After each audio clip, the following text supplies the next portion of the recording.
Hello and welcome back. In today's video we're going over our squat assessments with a single leg step down, particularly the Patrick step today. So that means the hip is not allowed to travel back. As always, our starting position is the key. We want basically a straight line from shoulder to ankle, as this will determine our end position coming up here. So as my client moves forward here, we can clearly see at the bottom the knee is tracked inside the hip. The ankle's collapsed and the hips are not level at all. So how do we fix this? We've got to help her load that standing leg properly. So she uses the pole to lean across and we can immediately see an improvement in that start position. Now will that translate down to the bottom? The knee tracks over the toe, but the hip hikes due to a lack of mobility and control there. And we'll see that when we come around to look at this from the side in just a second. So from the side view, we can clearly see that the shoulder travelled over the hip.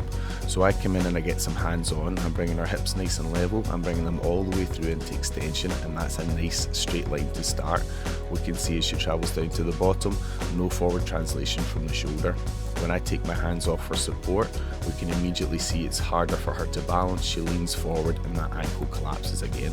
The goal here then is to improve the ankle.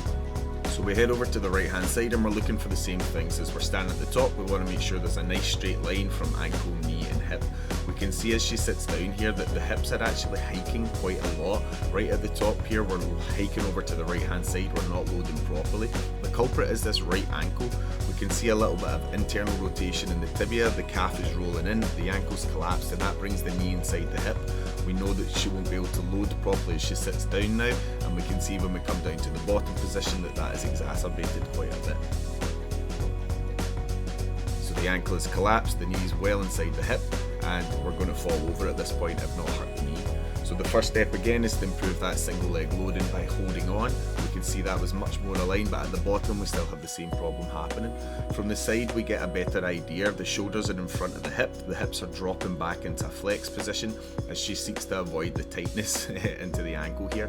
I push her forward, and unlike the other side, this time she actually can't maintain that position. We still see the hip hike and drop back, and that's going to be our main opportunity going forward for her from here. Okay, so where do we go from here?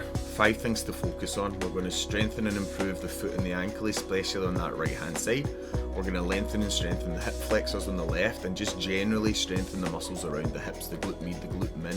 We're going to relearn some new movement patterns, and then we're going to build a daily checklist for habits so that the client can learn how to recognize these positions for themselves and become an independent exerciser.